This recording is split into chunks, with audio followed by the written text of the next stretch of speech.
Hey guys, so for today we're going to be going over a quick one. Now, this story is fairly old, we're going back about 4 years, but we're going to the ever so reliable Snopes. This one was brought to my attention. I'm giving a shout out to Jirok for bringing this one up to me, but I just wanted to go ahead and see exactly what happened here and just, what it is that he wanted me to check out on this one. So, did a teacher assign math homework that referred to sexual assault? Students at Penridge High School in Philadelphia were asked to solve algebraic formulas using vignettes from the early difficult life of Maya Angelou. Internet outrage ensued.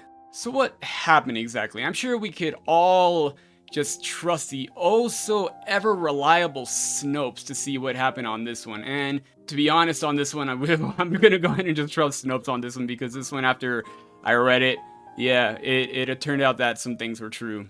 And this one's a pretty ridiculous story. So, the claim. A teacher assigned math homework that included references to sexual assault and prostitution. The rating? True.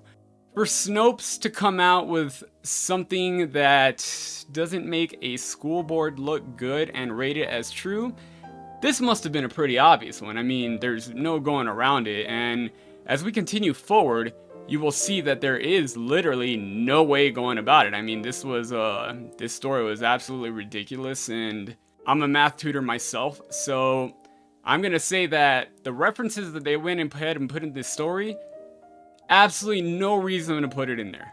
No reason to put it in there at all. So let's go ahead and see exactly what happened here. Origin. In January 2017, so we're going back even farther, a high school in the suburbs of Philadelphia became the subject of international headlines after a math teacher gave students a homework assignment that made references to sexual assault and prostitution.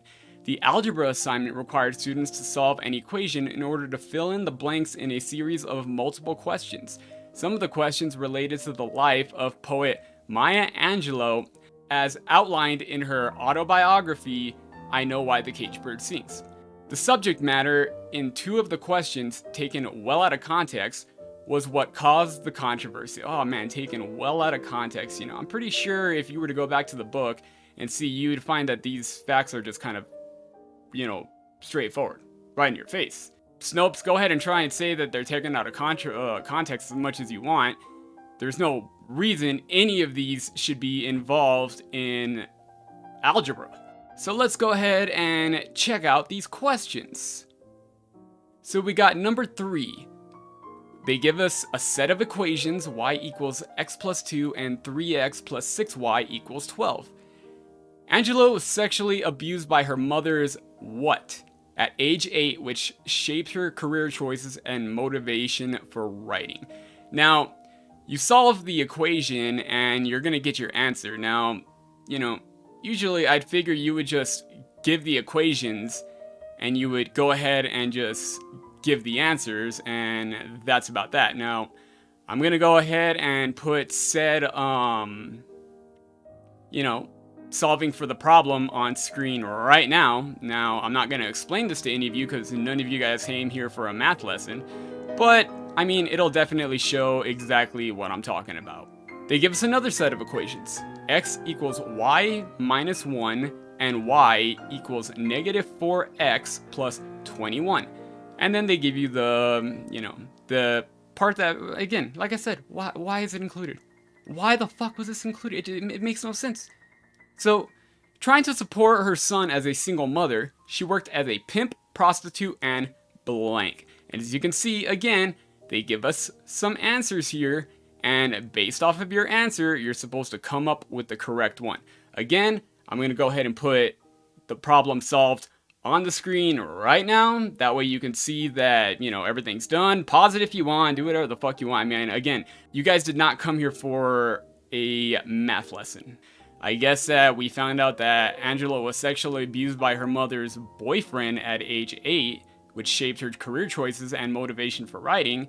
And trying to support her son as a single mother, she worked as a pimp, prostitute, and nightclub dancer. So we ended up finding out a little bit of miscellaneous information there. Was it, appropriate? I'm I'm not gonna say yes or no. Would I say that it was necessary? No, it wasn't necessary at all. I mean, this has absolutely nothing to do with math, and I mean, am I gonna bitch and complain about it? No, I'm not gonna bitch and complain about it. I don't think students should be exposed to this type of information at their age. Now, you stick to the basic principles, and your class ends up going a lot easier. You kind of add stuff like this and you're just asking for problems. And like I said, I do not know which age the kids were. If I were a parent personally, I'd be like, you know, what the fuck are you putting this shit in my kid's math for? I mean, why can't you just teach them the algebra? I mean, plain and simple. Here's the actual paper which contained the math problem.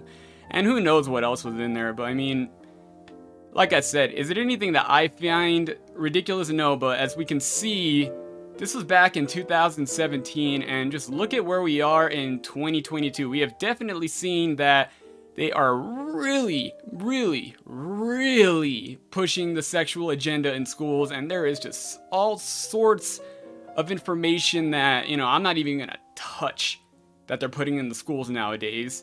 And that's because I've already received strikes for some of the dumbest shit so far. So, either way, guys, this is all I really wanted to show you today. It's going to be a short one. So, just let me know in the comments what you think about it. You know, if you like the content, go and subscribe. And I know it's been a while, but, you know, there's a lot of crazy shit going on. I decided to let's go ahead and take our minds off of, you know, all the crazy national and international, you know, bullshit going on right now. And let's go ahead and kind of take a look in the past and have ourselves, you know, a small little bit of a laugh.